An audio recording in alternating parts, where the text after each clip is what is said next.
எதை கேட்டாலும் தகுதியா, திறமையா, குவாலிட்டியா, இவ்வளவு நடந்த பிறகு கூட எப்படி துணிச்சலாக குவாலிட்டியை பத்தி பேசுறாங்கன்னு நமக்கு தெரியல.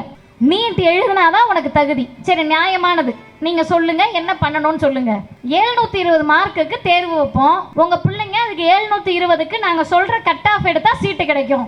சரி, 720 மார்க் எப்படி எடுக்கணும்? பிசிக்ஸ், கெமிஸ்ட்ரி, பயாலஜி, இயற்பியல், வேதியியல், உயிரியல்ல உங்களுக்கு நாங்க கேள்வித்தாள் கொடுப்போம். இந்த கேள்வித்தாள்ல நீங்க என்ன பண்ணணும்னா 180 கேள்வி கேட்போம். ஒரு கேள்விக்கு 4 மார்க், 720 மார்க் எடுக்கணும். சரிங்க, கொடுங்க. நம்ம பிள்ளைகளும் 2 வருஷம் 3 வருஷம் கோச்சிங் கிளாஸ் போய் பரீட்சை எழுதிச்சுங்க. போன வருஷம் எழுதின பரீட்சையில அருமை பெற்றோர்களே, தோழர்களே, 720க்கு 420 மார்க் ஒரு பையன் வாங்குறான். இன்னொரு பையன் 720க்கு 165 மார்க் வாங்குறான். இப்ப நியாயப்படி இவங்க கட் ஆஃப் படி பாஸ் மார்க் எடுத்த 420 மார்க் எடுத்த பையனுக்கு சீட்டு கிடைக்கணுமா, இல்ல 165 எடுத்து பாஸ் மார்க்கை எட்டாத, கட் ஆஃப் எட்டாத பையனுக்கு மார்க் சீட்டு கிடைக்கணுமா? 420 எடுத்த பையனுக்கு தானே நியாயப்படி பார்த்தா சீட்டு கிடைக்கணும். ஆனா இல்ல. ஏன் இல்லன்னு கேட்டா அவங்கிட்ட 50 லட்சம் இல்ல, 165 மார்க் எடுத்த பையன்ட்ட 50 லட்சம் இருக்கு. இதுல எங்க தகுதி வந்துச்சு? பணம் இருந்தால் உன்னால லட்சக்கணக்கில் கோடி கணக்கில் காசு கட்ட முடியும்னா, லஞ்சம் கொடுக்க முடியும்னா, சீட்டு கொடுக்கிறதுக்கு தயாரா இருக்கேன் என்று சொன்ன தகுதியற்ற தேர்வுதான் நீட் நுழைவுத் தேர்வு என்பதை நாம் எல்லா மக்களிடத்திலும் சொல்ல வேண்டும். ரெண்டாவது சொன்னாங்க, ஊழலற்ற ஆட்சியை தர இருக்க எப்ப தருவாருன்னு தெரியல, 10 வருஷம் தரல, இப்ப தருவேன் இருக்காரு. சொன்ன மோடி ஊழல் ஒழிப்பதற்காக தான் நீட்டு. கொள்ளையை தடுக்கிறாங்களாம். பிரைவேட் காலேஜ்ல நடக்கிற கொள்ளைகளை தடுத்து 25 லட்சம் 50 லட்சம் நீங்க போய் டொனேஷன் கட்டுறீங்க. ஏழை எளிய மக்கள் கவர்மெண்ட் காலேஜுக்குள்ள வர முடியல, உங்களுக்காக தாங்க நீட்டு. இந்த இரண்டாவது செய்தியும் பொய். முன்னாடி என்னன்னு கேட்டா டேபிளுக்கு அடியில வச்சு பயந்து பயந்து கொடுத்துக்கிட்டு இருந்தவங்க இப்ப நேஷனல் டெஸ்டிங் ஏஜென்சி மூலமா நேரடியாக கொள்ளையடித்து ஊழல் செய்து லஞ்சம் கொடுக்கக்கூடிய ஒரு தேர்வு முறைதான் நீட் நுழைவுத் தேர்வு. இதுல உங்க தகுதி எங்க வந்துச்சு? ஊழல் ஒழிப்பு எங்க வந்துச்சு? ஊழல் ஒழிப்பு எந்த அளவுக்கு தெரியுமா நடந்திருக்கு? ஒரு கொஸ்டின் பேப்பரை லீக் பண்ணா 6 லட்சமா? NTA நடத்தின நெட் தேர்வு. தயவு செய்து புரிஞ்சுக்கங்க, நம்ம எல்லாரும் மிகப்பெரிய கோடீஸ்வரர்கள் கிடையாது, பெரிய அம்பானி அதானி கிடையாது. டீ கடை வச்சு, மளிகை கடை வச்சு, துணி கடை வச்சு அன்னன்னைக்கு கிடைக்கிற வேலையை பார்த்து ஆட்டோ ஓட்டி என் பிள்ளைய படிக்க வச்சிடணும்ன்ற கனவோடு இருக்கக்கூடிய பெற்றோர்கள் தமிழ்நாட்டில் மட்டும் இல்ல, இந்தியா முழுக்க இருக்காங்க.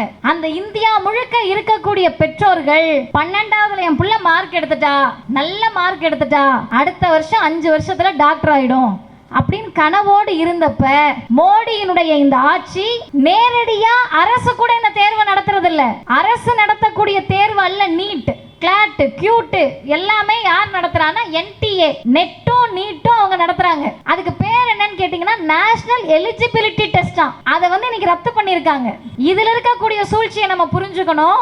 என்னங்க நேஷனல் எலிஜிபிலிட்டி டெஸ்ட்னு கேட்டா, அதை நீங்க பாஸ் பண்ணா உங்களுக்கு ஸ்காலர்ஷிப் கிடைக்கும் PhD பண்ண. இல்ல அதை நீங்க கட் ஆஃப் எடுத்து பாஸ் பண்ணீங்கன்னா இந்தியாவில் இருக்கக்கூடிய கல்லூரிகள்ல உதவி பேராசிரியரா போலாம். அதுக்கு பேர் தான் நெட் எக்ஸாம். எங்களை போன்ற மாஸ்டர் டிகிரி முடிச்சவங்க எல்லாருமே அதை எழுதலாம். இன்னைக்கு அந்த தேர்வு நடந்து முடிஞ்சிருக்கு. நடந்து முடிஞ்ச தேர்வை 10 லட்சத்துக்கு மேற்பட்டவர்கள் எழுதியிருக்காங்க. ரத்து பண்றாங்க.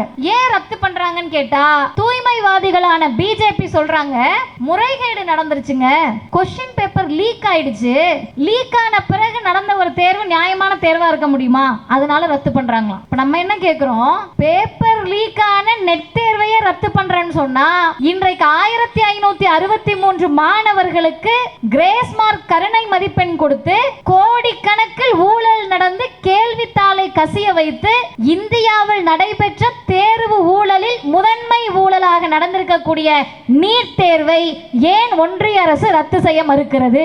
ஏன் மறுக்கிறாங்க தெரியுமா? நெட் தேர்வு இந்த வருஷத்துல இருந்து தான் லாபம் ஈட்டக்கூடிய தொழிலா மாறி இருக்கு. நீட் தேர்வு 8 வருஷமா லாபம் ஈட்டக்கூடிய தொழிலாக தான் BJPக்கு இருந்தது. இது ஏதோ இந்த வருஷம் நடக்கிற முறைகேடு அல்ல. 2017 தொடங்கி வருஷம் முறைகேடுகள் நடந்தது. இந்த வருடம் மிகப்பெரிய அளவில் பல மாணவர்கள் பாதிக்கப்பட்டதால் இது வெளியே தெரிந்திருக்கிறது. அருமை தோழர்களே, இந்த தேர்வால் நமக்கு என்ன பாதிப்பு? நம்ம பிள்ளை டாக்டர் படிக்க போறது இல்ல, நம்ம பிள்ளை இன்ஜினியர் தான் ஆக போகுது, நம்ம பிள்ளை ஆர்ட்ஸ் காலேஜ் தான் போக போகுது, எங்க பிள்ளை BSc பிஎஸ்சி கெமிஸ்ட்ரி, பிஎஸ்சி ஏதாவது ஒரு சயின்ஸ் தான் படிக்க போதுன்னு நீங்க நினைச்சுக்கிட்டு ரொம்ப சாதாரணமாக இதை கடந்து போக முடியாது. காரணம், நாம் நீட்டை எதிர்க்கவில்லை என்று சொன்னால் இது மருத்துவத்துக்கு வந்த ஆபத்து என்று நினைத்தால் அடுத்து NEP என்று சொல்லக்கூடிய நேஷனல் எஜுகேஷன் பாலிசி என்ற தேசிய கல்வி கொள்கையை பிஜேபி திணிக்க முயற்சி செய்கிறது. பல கட்டத்தில் திணித்தும் விட்டது. அப்ப தேசிய கல்வி கொள்கைனா என்னன்னு கேட்டீங்கன்னா, 12வது உங்க பிள்ளை புரட்சிவாக்கத்தில் இருக்கிற பள்ளிக்கூடத்துல படிக்கும், இல்ல இங்க சைதாப்பேட்டையிலயோ தேனாம்பேட்டையிலயோ எழும்பூர்லயோ இருக்க பள்ளிக்கூடத்துல படிக்கும். படிச்சு முடிச்சு 12வது நல்ல மார்க் எடுத்துரும். மார்க் எடுத்துட்டு உங்ககிட்ட சொல்லும், அம்மா எனக்கு இங்க லைலோ காலேஜ் போறேன், இல்ல இங்க இருக்கக்கூடிய அரசு கல்லூரிக்கு விண்ணப்பிக்கிறேன், எத்திராஜ் கல்லூரிக்கு போறேன், இங்க இருக்கக்கூடிய ஸ்டெல்லா மேரிஸுக்கு போறேன்னு உங்க பிள்ளை கேட்கும். நீங்க அனுப்ப முடியாது. உங்க கையில காசு இருக்கும், உங்க கையில எப்படியாவது பிள்ளைகிட்ட மார்க் இருக்கும், அனுப்ப முடியாது. ஏன் அனுப்ப முடியாதுன்னா, மோடி சொல்றாரு, அமித்ஷா சொல்றாரு, தேசிய கல்வி கொள்கை வந்தால் உங்க பிள்ளை BA இங்கிலீஷ் சேரணும்னா கூட சைதாப்பேட்டையில அரசு பள்ளியில படிச்ச பிள்ளைக்கு டெல்லியில இருந்து நாங்க கேள்வித்தாள் அனுப்புவோம், ஒரே நாடு ஒரே நுழைவுத் தேர்வு, அதை உங்க பிள்ளை கிளியர் பண்ணா BA இங்கிலீஷ்க்கு அட்மிஷன் தருவோம். எவ்வளவு பெரிய அயோக்கியத்தனமான பித்தலாட்டமான தேர்வு முறைகளை இந்த ஒன்றிய பிஜேபி அரசு திணிக்கிறது என்பதை நாம் புரிந்து கொள்ள வேண்டும். அருமை தோழர்களே, இங்க இருக்கக்கூடிய அனைவருமே எதற்காக இந்த போராட்டம் நடக்கிறது, ஆர்ப்பாட்டம் நடக்கிறது, இந்தியா முழுமைக்கும் எதற்காக இந்த ஆர்ப்பாட்டம் நடக்கிறது என்பதை தெரிந்த அறிந்த கூட்டம். பின்ன எதுக்காக ஆர்ப்பாட்டம் நடத்துறீங்க, கூட்டம் நடத்துறீங்கன்னா, நின்று கேட்டுக்கொண்டிருக்கக்கூடிய சாமானிய மக்கள், பெற்றோர்கள், உழைக்கக்கூடிய மக்களை அதிகம் பெற்றிருக்கக்கூடிய இந்த மத்திய சென்னை பகுதியினுடைய பொதுமக்கள், குறிப்பாக கூலி வேலை செய்யக்கூடிய அன்றாடம் காய்ச்சிகளாக இருக்கக்கூடிய, தினந்தோறும் கிடைக்கக்கூடிய வருமானத்தை வைத்து நான் படிக்கல, என் பிள்ளையை எப்படியாவது மருத்துவர் ஆக்கியணும்னு கனவோடு நிற்கக்கூடிய பெற்றோர்களுக்காக தான் இந்த கண்டன ஆர்ப்பாட்டத்தை தமிழ்நாடு முழுவதும் இன்றைக்கு மார்க்சிஸ்ட் கம்யூனிஸ்ட் கட்சி நடத்தி கொண்டிருக்கிறது. திராவிடர் கழகத்தை பொறுத்தவரை நீட் தேர்வில் முறைகேடு இருப்பதால் நாங்கள் நீட்டை எதிர்க்கவில்லை. நீட் சரியான முறையில் நடந்தாலும் நீட் தமிழ்நாட்டுக்கு கூடாது என்பதுதான் திராவிடர் கழகத்தினுடைய நிலைப்பாடு. அனிதாவினுடைய மரணத்திற்கு முன்பிருந்தே எங்களை போன்ற இளைஞர்களை, மாணவர்களை தமிழ்நாடு முழுவதும் இருசக்கர வாகன பரப்புரை பிரச்சாரத்திற்கு திராவிடர் கழகத்தின் தலைவர் ஆசிரியர் அனுப்பி வைத்தார். அன்றைக்கு 2017 நாங்கள் கத்திய போது, பேசிய போது தமிழ்நாட்டில் இருந்த பெற்றோர்களுக்கும் மாணவர்களுக்கும் அந்த சிக்கல் புரியவில்லை. ஆனால் இன்றைக்கு தமிழ்நாட்டில் கட்சிகள் மட்டும் நீட்டை எதிர்க்கவில்லை, இங்கு இருக்கக்கூடிய சமூக நீதியை ஆதரிக்கக்கூடிய கட்சிகள் மட்டும் நீட்டை எதிர்க்கவில்லை. தமிழ்நாடு முழுவதும் தமிழ்நாட்டில் இருக்கக்கூடிய அனைத்து பெற்றோரும் மாணவர்களும் பிஜேபியை தவிர நீட்டை எதிர்த்து நிற்கிறார்கள் என்பதை நாம் மீண்டும் மீண்டும் சொல்ல வேண்டும். பிஜேபி என்ற ஒரு கட்சி தான் இன்றைக்கு தனித்து விடப்பட்டிருக்கிறது. அண்ணா திராவிட முன்னேற்ற கழகம் எதிர்க்கட்சியாக இருந்த போதும் கூட சட்டமன்றத்திலே திராவிட முன்னேற்ற கழகம் நீட் எதிர்ப்பு மசோதாவை கொண்டு வந்த போது இந்திய வரலாற்றிலேயே அனைத்து கட்சிகளும் ஒன்றிணைந்து நிறைவேற்றப்பட்ட மசோதாவாக நீட் எதிர்ப்பு மசோதா தமிழ்நாட்டில் தாக்கல் செய்யப்பட்டது. அதையும் இன்றைக்கு வரை அந்த மசோதாவிற்கு கையெழுத்து போடவே முடியாதுன்னு குடியரசுத் தலைவர் அடம்பிடித்து கொண்டிருக்கிறார். அவர் அடம்பிடிப்பதற்கு காரணம் பிஜேபியாக இருக்கிறது. ஏன் நீட்டு வேண்டாம்? எல்லாம் உங்க பிள்ளைங்க திறமையான பிள்ளைங்க தானே, படிக்க முடியாதா? இந்த கேள்வியை தான் நம்மளை பார்த்து கேட்குறாங்க. ஏன் தமிழ்நாட்டு பிள்ளைங்கள்லாம் ரொம்ப திறமையானவங்கன்றீங்க, அந்த பிள்ளைங்க நீட்டு படித்தா என்ன, நீட் தேர்வுக்கு ப்ரிப்பேர் பண்ண முடியாதா? நியாயமான கேள்வி. மற்ற மாநிலங்கள், எத்தனையோ மாநிலங்கள் ஏற்றுக்கொண்டார்களே, உங்க பிள்ளைகளுக்கு என்ன கஷ்டம்? அப்ப இத்தனை வருஷமா திறமையா இருக்கோன்னு பொய் சொல்லிக்கிட்டு இருந்தீங்களா அப்படின்னு கேட்குறாங்க. ஒரே ஒரு செய்தியை தான் நாம் அவங்க கிட்ட சொல்லணும். நீட் என்பது தேர்வாக இருந்தால் நாம் ஆதரிப்போம். நீட் தேர்வல்ல, இது ஒரு சூதாட்டம், இது ஒரு ஊழல், வியாப ஊழலை தாண்டிய ஊழல் நீட்டில் தான் நடந்திருக்கிறது. ஊழலை எங்களால் ஆதரிக்க முடியாது, இந்த சூதாட்டத்தை எங்களால் ஆதரிக்க முடியாது. கல்வியாளர்கள் பிரின்ஸ் கஜேந்திர பாபு சாரை போன்றவர்கள் எல்லாம் இன்னைக்கு என்ன சொல்றாங்கன்னா, இது தேர்வுன்னு தயவு செஞ்சு சொல்லாதீங்கன்றாங்க. கடுமையாக அவர்கள் கோபப்பட்டு சொல்லுகிறார்கள். தேர்வுனா என்ன? நீங்கள் இவாலுவேட் பண்ணணும்ல. இப்போ ஒன்று வேலை, நம்ம பிள்ளைங்க நம்மளே எல்லாரும் தேர்வு எழுதியிருப்போம். 5 மார்க் கேள்வி, 10 மார்க் கேள்வி இருக்கும், 12 மார்க் கேள்வி இருக்கும். 5 மார்க் கேள்வியில் சில பிள்ளைங்களுக்கு என்ன தெரிஞ்சிருக்கும்னா, கணிதத்தில் விடையை மட்டும் ஞாபகம் வச்சுட்டு போயிருக்குங்க, ஸ்டெப்பு மறந்துருக்கும். விடையை மட்டும் சரியாக எழுதிட்டு ஸ்டெப்பெல்லாம் தப்பாக ஒரு பிள்ளை எழுதும். இன்னொரு பிள்ளை என்ன பண்ணுன்னா, ஸ்டெப்பெல்லாம் தெரியும், இதுக்கு அடுத்து இது வரும்னு சொல்லி, பதில் தப்பாக இருக்கும். இன்னொரு பிள்ளை என்ன பண்ணுன்னா, 2 ஸ்டெப்பு கரெக்டாக போட்டிருக்கும், 3வது ஸ்டெப்பு தெரியாது, ஃபார்முலா மட்டும் தெரியும். இப்போ இது 3மே படிக்க தகுதி வாய்ந்த பிள்ளைகள் தான். ஸ்டெப்பை எழுதின பிள்ளைக்கு 5 மார்க்குக்கு 4 மார்க் தருவாங்க பதில் தப்புனால. இதே ஃபார்முலா மட்டும் தெரிஞ்ச பிள்ளைக்கு 1 மார்க் தருவாங்க. ஃபார்முலாவை சரியாக எழுதி ஸ்டெப்பை தப்பாக எழுதி விடையை மட்டும் சரியாக எழுதின பிள்ளைகளுக்கு முயற்சி பண்ணதுக்காக 1 மார்க் தரக்கூடிய இவாலுவேஷன் தேர்வு எப்படி நடக்கணும், அந்த பிள்ளைகளுடைய ஆர்வம் எப்படி இருக்கு, திறமை எப்படி இருக்கு, என்ன புரிஞ்சிருக்கு என்பதை பார்ப்பது தான் தேர்வு முறை. ஆனால் இவங்க என்ன பண்ணுறாங்க, NTA நேஷனல் டெஸ்டிங் ஏஜென்சி தேசிய தேர்வு முகமை தேர்வு நடத்தலை. 2 வருஷம் 3 வருஷத்துக்கு பண்ணையில் கோழிகளையும் மாட்டையும் ஆட்டையும் அடைக்கிற மாதிரி மாணவர்களை அடைத்து வைத்து திரும்ப திரும்ப ரிப்பீட்டடாக இந்த கேள்வியை நீ டிக் அடிச்சனா போதும், இதுக்கு இதுதான் பதில், கண்ணை மூடிக்கிட்டு முதல் வார்த்தையை பார்த்தேன்னா இதுதான் பதில் என்று அந்த பிள்ளைங்களை 4 வருஷமா 3 வருஷமா 2 வருஷமா வேறு எதை பற்றியும் சிந்திக்காமல் ஒரு 5 மார்க் கேள்வியை எப்படி எழுத வேண்டும் என்ற புரிதலற்ற மாணவர்களை உருவாக்கக்கூடிய ஊழல் முறைதான் இந்த நீட் ஊழலாக இருக்கிறது என்பதை நாம் புரிந்து கொள்ள வேண்டும்.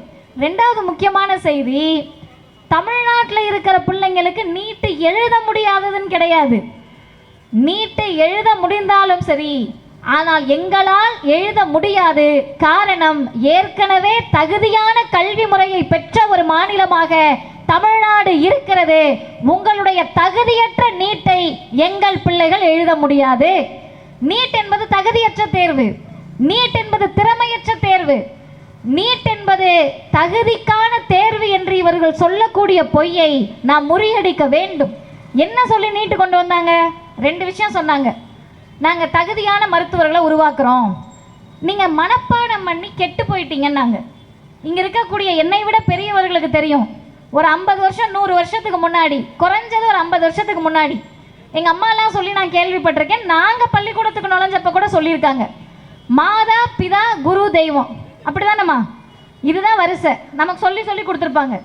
இந்த ஒரு 20-30 வருஷத்தில் பார்த்தீங்கன்னா டீச்சர் ட்ரைனிங் படிக்க நம்ம ஆட்கள் இந்த பிசி எம்பிசி எஸ்சி எஸ்டிலாம் போனால் வக்கத்தவன் வாத்தியாருக்கு வேலைக்கு போவாங்கன்ட்டாங்க. இங்கே ஆசிரியர்கள் கூட இருக்கலாம், தவறாக நினச்சக்கூடாது, நான் சொல்லலை. ஏன்னு கேட்டால் 50-100 வருஷத்துக்கு முன்னாடி நம்மவர்கள் வாத்தியார் வேலைக்கு போக முடியல, இப்போ நம்ம ஆட்கள் வாத்தியார் வேலைக்கு போகிறதுனால அது தகுதியற்றதாக மாறிவிட்டது என்று திட்டமிட்டு பித்தலாட்டத்தை கிளப்பி விடுகிறார்கள். அதே மாதிரி தான் மருத்துவத்தையும் 100 வருஷத்துக்கு முன்னாடி புனிதமானது. ஏன்னா வைத்தியம் பார்த்தவங்கெல்லாம் அவாலாக இருந்தாங்க. 50 வருஷத்துக்கு முன்னாடியெல்லாம் மருத்துவம் என்பது புனிதம். ஆனால் இன்னைக்கு நிலைமைக்கு என்ன சொல்கிறாங்க, மருத்துவக் கல்லூரிகள் எல்லாம் திறமை இல்லாமல் ஆயிடுச்சு, தகுதி இல்லாமல் ஆயிடுச்சு. என்ன காரணம்? 100 வருஷத்துக்கு முன்னாடி சமஸ்கிருதம் படித்தாதான் மருத்துவக் கல்லூரியில் சேர முடியும்னு சொல்லி வைத்திருந்த சட்டத்தை சமஸ்கிருதத்துக்கும் மருத்துவ படிப்புக்கு என்ன சம்பந்தம்? இன்னைக்கு இருக்கக்கூடிய இளைய தலைமுறைக்கு அது தெரியுமான்னு நமக்கு தெரியல. மந்திரம் ஓதுறதுக்கு மருத்துவமனைக்கு போகிறாங்களா, மந்திரம் ஓதுறதுக்கு மருத்துவக் கல்லூரிக்கு போகிறாங்களா, இல்லை வைத்தியம் பார்க்க போகிறாங்களா? வைத்தியம் பார்க்க போகிறதுக்கு சமஸ்கிருதம் எதுக்கு தேவை? அப்போ சமஸ்கிருதம் படித்தால்தான் மருத்துவக் கல்லூரிக்கு நுழைய முடியும் என்று சொன்னதை நீதி கட்சி தான் மருத்துவ படிக்கும் சமஸ்கிருதத்துக்கும் ஒரு சம்பந்தமும் கிடையாது, சமஸ்கிருதம் தெரிந்தால்தான் மருத்துவம் படிக்க முடியும் என்ற ஆணையை ரத்து செய்தது. அன்னைக்கு சொன்னவங்க இன்னைக்கு வந்துக்கிட்டு சமஸ்கிருதம் படின்னு நம்மளை கேட்க முடியாது. நீ எல்லாம் ஏன் படிக்க வரேன்னு நம்மளை கேட்க முடியாது. பிற்படுத்தப்பட்ட, மிகவும் பிற்படுத்தப்பட்ட பட்டியலின பழங்குடியின மக்களை, ஏழை எளிய மக்களை. அதனால் அவங்க வேறு வார்த்தையில் என்ன சொல்கிறாங்கன்னா, நீட் தேர்வு, நீட் எழுதினாதான் உனக்கு தகுதி. சரி, நியாயமானது, நீங்கள் சொல்லுங்கள் என்ன பண்ணணும்னு சொல்லுங்கள். 720 மார்க்குக்கு தேர்வு வைப்போம், உங்கள் பிள்ளைங்க அதுக்கு 720க்கு நாங்கள் சொல்கிற கட் ஆஃப் எடுத்தால் சீட்டு கிடைக்கும். சரி, 720 மார்க் எப்படி எடுக்கணும்? ஃபிசிக்ஸ், கெமிஸ்ட்ரி, பயாலஜி, இயற்பியல், வேதியியல், உயிரியலில் உங்களுக்கு நாங்கள் கேள்வித்தாள் கொடுப்போம். இந்த கேள்வித்தாளில் நீங்கள் என்ன பண்ணணும்னா 180 கேள்வி கேட்போம். ஒரு கேள்விக்கு 4 மார்க்கு, 720 மார்க் எடுக்கணும். சரிங்க கொடுங்கன்னு நம்ம பிள்ளைகளும் 2 வருஷம் 3 வருஷம் கோச்சிங் கிளாஸ் போய் பரீட்சை எழுதிச்சுங்க. போன வருஷம் எழுதின பரீட்சையில் அருமை பெற்றோர்களே, தோழர்களே, 720க்கு 420 மார்க் ஒரு பையன் வாங்குறான். இன்னொரு பையன் 720க்கு 165 மார்க் வாங்குறான். இப்போ நியாயப்படி இவங்க கட் ஆஃப் படி பாஸ் மார்க் எடுத்த 420 மார்க் எடுத்த பையனுக்கு சீட்டு கிடைக்கணுமா, இல்லை 165 எடுத்து பாஸ் மார்க்கை எட்டாத கட் ஆஃப் எட்டாத பையனுக்கு மார்க் சீட்டு கிடைக்கணுமா? 420 எடுத்த பையனுக்கு தானே நியாயப்படி பார்த்தா சீட்டு கிடைக்கணும். ஆனால் இல்லை. ஏன் இல்லைன்னு கேட்டால் அவங்ககிட்ட 50 லட்சம் இல்லை, 165 மார்க் எடுத்த பையன்கிட்ட 50 லட்சம் இருக்குது. இப்போ இதில் எங்கே தகுதி வந்துச்சு? பணம் இருந்தால் உன்னால் லட்சக்கணக்கில் கோடிக்கணக்கில் காசு கட்ட முடியும்னா, லஞ்சம் கொடுக்க முடியும்னா சீட்டு கொடுக்கறதுக்கு தயாராக இருக்கேன் என்று சொன்ன தகுதியற்ற தேர்வு தான் நீட் நுழைவுத் தேர்வு என்பதை நாம் எல்லா மக்களிடத்திலும் சொல்ல வேண்டும். ரெண்டாவது சொன்னாங்க, ஊழலற்ற ஆட்சியை தர இருக்க எப்போ தருவாருன்னு தெரில, 10 வருஷம் தரல, இப்போ தருவேன்னு இருக்காரு. சொன்ன மோடி ஊழலை ஒழிப்பதற்காக தான் நீட்டு. கொள்ளையை தடுக்கிறாங்களாம். பிரைவேட் காலேஜில் நடக்கிற கொள்ளைகளை தடுத்து 25 லட்சம் 50 லட்சம் நீங்கள் போய் டொனேஷன் கட்டுறீங்க. ஏழை எளிய மக்கள் கவர்மெண்ட் காலேஜுக்குள்ளே வர முடியல, உங்களுக்காக தாங்க நீட்டு. இந்த இரண்டாவது செய்தியும் பொய். முன்னாடி என்னன்னு கேட்டால் டேபிளுக்கு அடியில் வச்சு பயந்து பயந்து கொடுத்துக்கிட்டு இருந்தவங்க இப்போ நேஷனல் டெஸ்டிங் ஏஜென்சி மூலமாக நேரடியாக கொள்ளையடித்து ஊழல் செய்து லஞ்சம் கொடுக்கக்கூடிய ஒரு தேர்வு முறைதான் நீட் நுழைவுத் தேர்வு. இதில் உங்கள் தகுதி எங்கே வந்துச்சு? ஊழல் ஒழிப்பு எங்கே வந்துச்சு? ஊழல் ஒழிப்பு எந்த அளவுக்கு தெரியுமா நடந்திருக்கு? ஒரு கொஸ்டின் பேப்பரை லீக் பண்ணால் 6 லட்சமா? NTA நடத்தின நெட் தேர்வு. தயவு செய்து புரிஞ்சுக்கங்க, நம்ம எல்லாரும் மிகப்பெரிய கோடீஸ்வரர்கள் கிடையாது, பெரிய அம்பானி அதானி கிடையாது. டீ கடை வச்சு, மளிகை கடை வச்சு, துணி கடை வச்சு அன்னன்னைக்கு கிடைக்கிற வேலையை பார்த்து ஆட்டோ ஓட்டி என் பிள்ளைய படிக்க வச்சிடணுன்ற கனவோடு இருக்கக்கூடிய பெற்றோர்கள் தமிழ்நாட்டில் மட்டும் இல்லை, இந்தியா முழுக்க இருக்காங்க. அந்த இந்தியா முழுக்க இருக்கக்கூடிய பெற்றோர்கள் 12வதுல என் பிள்ளை மார்க் எடுத்துட்டா, நல்ல மார்க் எடுத்துட்டா, அடுத்த வருஷம் 5 வருஷத்தில் டாக்டர் ஆகிடும் அப்படின்னு கனவோடு இருந்தப்ப மோடியினுடைய இந்த ஆட்சி நேரடியாக அரசு கூட இந்த தேர்வை நடத்துறதில்ல. அரசு நடத்தக்கூடிய தேர்வு அல்ல நீட், கிளாட், கியூட் எல்லாமே யார் நடத்துறான்னா NTA. நெட்டும் நீட்டும் அவங்க நடத்துகிறாங்க. அதுக்கு பேர் என்னன்னு கேட்டிங்கன்னா நேஷ்னல் எலிஜிபிலிட்டி டெஸ்டா. அதை இன்னைக்கு ரத்து பண்ணியிருக்காங்க. இதில் இருக்கக்கூடிய சூழ்ச்சியை நம்ம புரிஞ்சுக்கணும். நான் இன்னும் ஒரு 3 செய்திகளை சொல்லி நிறைவு செய்கிறேன். என்னங்க நேஷ்னல் எலிஜிபிலிட்டி டெஸ்ட்டுன்னு கேட்டால், அதை நீங்கள் பாஸ் பண்ணால் உங்களுக்கு ஸ்காலர்ஷிப் கிடைக்கும் PhD பண்ண. இல்லை அதை நீங்கள் கட் ஆஃப் எடுத்து பாஸ் பண்ணீங்கன்னா இந்தியாவில் இருக்கக்கூடிய கல்லூரிகளில் உதவி பேராசிரியராக போகலாம். அதுக்கு பேர் தான் நெட் எக்ஸாம். எங்களை போன்ற மாஸ்டர் டிகிரி முடித்தவங்க எல்லாருமே அதை எழுதலாம். இன்னைக்கு அந்த தேர்வு நடந்து முடிஞ்சிருக்கு. நடந்து முடிஞ்ச தேர்வை 10 லட்சத்துக்கு மேற்பட்டவர்கள் எழுதியிருக்காங்க. ரத்து பண்ணுறாங்க.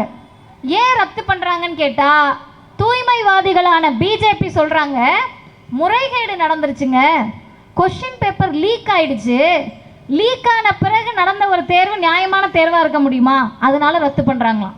இப்போ நம்ம என்ன கேட்குறோம்?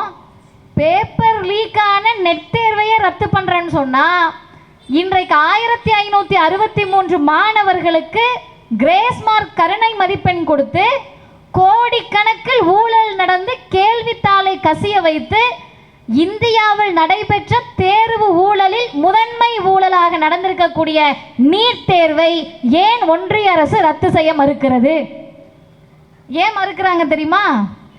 நெட் தேர்வு இந்த வருஷத்துல இருந்து தான் லாபம் ஈட்டக்கூடிய தொழிலாக மாறி இருக்கு.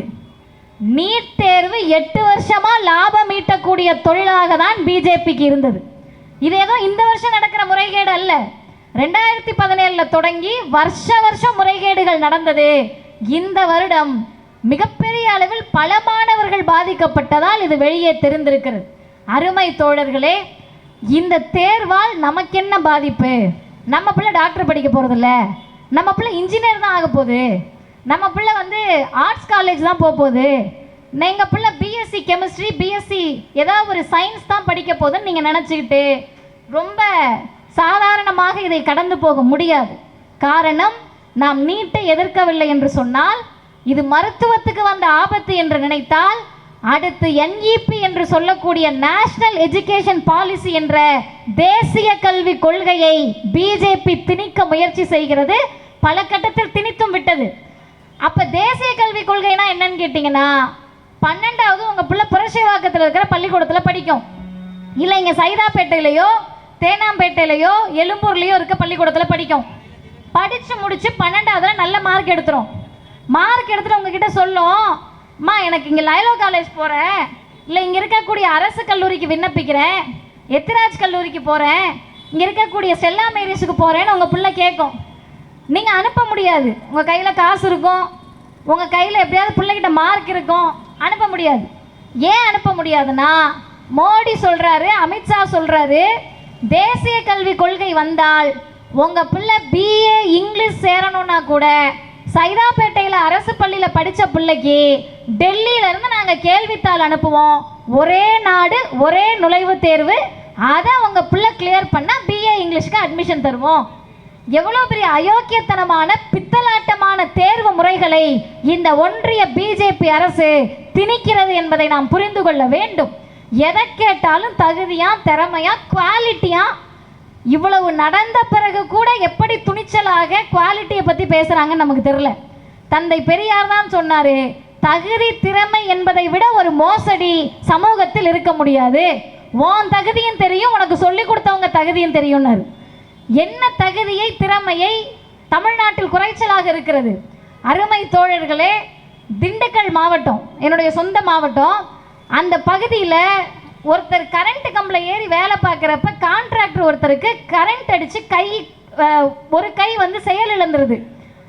தூக்கிட்டு ஹாஸ்பிட்டல் போகிறாங்க, ஒன்றும் பண்ண முடியாதுங்க, கை செயல் இழந்துருச்சு, இந்த கையை எடுக்கணும், எடுத்தே ஆகணுன்றாங்க. அவரும் ஒரு பொண்ணும் காதலித்து கொண்டிருக்கிறார்கள். கை போயிடணும்னு அந்த பொண்ணு ஒரே அழுக. சரி, நம்ம வேறு மாவட்டத்துக்கு போயாது, வேறு மாநிலத்துக்கு போயாது அறுவை சிகிச்சை பண்ணிட்டு வரலான்னு அவங்க எங்கெங்கேயோ போய் ட்ரை பண்ணுறாங்க. கேரளாவுக்கு செல்கிறார்கள், எங்கெங்கேயோ போகிறாங்க. 20 லட்சம் இல்லாமல் ஒன்றும் பண்ண முடியாதுன்றாங்க. சரி, இந்த கையை வச்சுட்டு என்ன பண்ணுறதுன்னு அழுது குமரிட்டு அவங்க சென்னைக்கு வராங்க.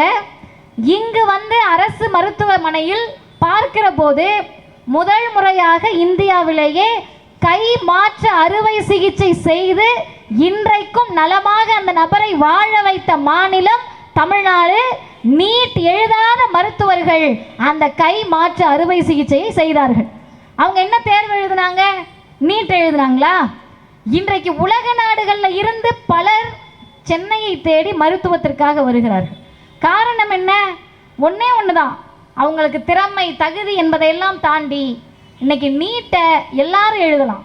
ஃபாரினர்ஸ் எழுதலாம், NRI எழுதலாம், ஓவர்சீஸ் சிட்டிசன் எழுதலாம். நாளை பின்ன நீட்டு தொடர்ந்துக்கிட்டே இருந்துச்சு வச்சுக்கோங்களேன், ஒரு 20 வருஷத்துக்கு பிறகு எங்களை போன்றவர்களாம் வயசாகிடுச்சுன்னா இளைஞர்கள் கேட்டுக்கங்க, ஒரு 50 வயசில் நம்ம ஹாஸ்பிட்டலுக்குள்ளே போகிறோன்னு வச்சுக்கோங்க, ரொம்ப முடியலைங்க, கை அடிபட்டுருச்சு, ரத்தம் ஒழுகுது, வயிற்று கடுப்புன்னு போகிறோன்னு வைங்க, ஃபாரினர் ஒருத்தர் உட்காந்துருப்பார், இல்லை வட இந்தியாவிலேருந்து ஒருத்தர் உட்காந்துருப்பார், வட இந்தியாவில் உத்தரப்பிரதேசத்துலேருந்து இங்கே இருக்க அரசு மருத்துவமனையில் உட்காந்துருப்பார். நம்ம போய் நம்ம மொழியில் வயிற்று கடுக்குதுன்னுவோம், வயிறு வலிக்குதுன்னுவோம், மொழி புரியாது. பெரிய லட்சக்கணக்கில் கொடுத்து படிச்சுட்டு வராங்களே, கார்பரேட்டுகளுக்கு அள்ளி கொடுத்து வந்த குடும்பமாக இருப்பாங்க, ஹைஃபையாக இருப்பாங்க, சொஃபஸ்டிகேட்டடான வாழ்க்கை வாழ்ந்தவங்களாக இருப்பாங்க. தொட்டு பார்த்து நமக்கு சிகிச்சை அளிப்பார்களா? இன்னைக்கு நீங்கள் ஆரம்ப சுகாதார நிலையத்தில் போய் பார்த்தீங்கன்னா 24 மணி நேரமும் மருத்துவமனைக்கு போய் மகப்பேறு பார்க்கணும், பிரசவ வலி என்று ஓடக்கூடிய மகளிரை தொட்டு பார்த்து இதுதாமா பிரச்சனை என்று சொல்லக்கூடிய மனிதாபிமான மிக்க மருத்துவர்களை உருவாக்கி வைத்திருக்கிறோம். இந்த நீட் தேர்வு பணத்தின் மீது ஆசையை அதிகப்படுத்துகிறது. 50 லட்சம் கட்டி படிச்சுட்டு வரவங்க 50 லட்சத்தை நம்ம கிட்ட எடுக்க நினைக்க மாட்டாங்களா? இது இயல்பு தானே.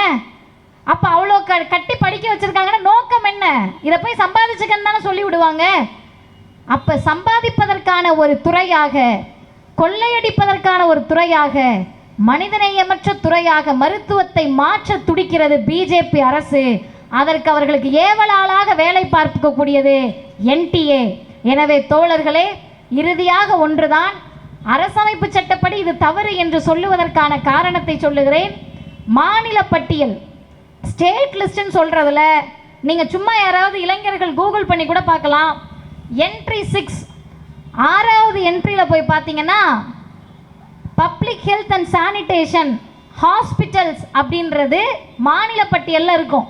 நல்லா புரிஞ்சுக்கங்க, பொது சுகாதாரமும் மருத்துவமனைகளும் மாநில பட்டியலுக்கு கீழே வரும்.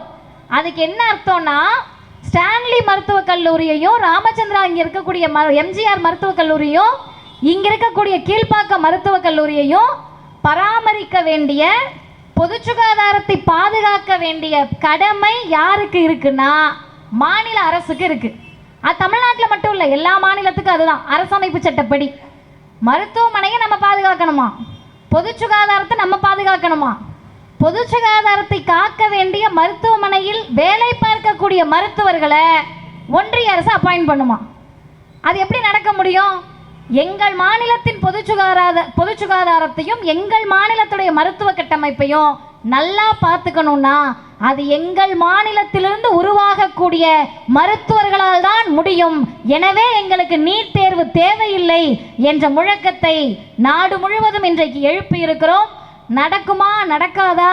மோடி பெரிய சர்வாதிகாரியாச்சே, முடியுமான்னு கேட்டால் இன்னைக்கு ஆட்சியை தக்க வச்சுக்கிறதுக்கே அவருக்கு முடியுமான்னு நமக்கு தெரியல. அதனால் இதிலெல்லாம் அவர்களால் முரண்டு பிடிக்க முடியாது. வெற்றி கிட்டும் வரை போராடுவோம் என்பதல்ல, நாம் வெற்றி அடைந்தே தீர்வோம். அதுவரை போராடியே ஆக வேண்டும். களத்திற்கு வாருங்கள். மார்க்சிஸ்ட் கம்யூனிஸ்ட் கட்சியை திராவிடர் கழகத்தின் சார்பாக ஒரே ஒரு வேண்டுகோளை மட்டும் விடுத்து நான் முடிக்கிறேன். வருகின்ற ஜூலை 11ஆம் தேதி தொடங்கி ஜூலை 15 வரை 5 குழுக்களாக கன்னியாகுமரி, தாராபுரம், புதுச்சேரி, சென்னை ஆகிய 5 இடங்களிலிருந்து புறப்பட்டு சேலம் வரை இருசக்கர வாகன பரப்புரை பிரச்சாரத்தில் தமிழ்நாடு முழுவதும் திராவிடர் கழக மாணவர்களும் இளைஞர்களும் செல்ல இருக்கிறோம். எந்த இடத்திலெல்லாம் வாய்ப்பு இருக்கிறதோ மார்க்சிஸ்ட் கம்யூனிஸ்ட் கட்சியினுடைய மாணவர் அமைப்பும் இளைஞர் அமைப்பும் எங்களோடு தோளோடு தோள் நிற்க வேண்டும் என்ற வேண்டுகோளை விடுத்து முடிக்கிறேன். நன்றி, வணக்கம்.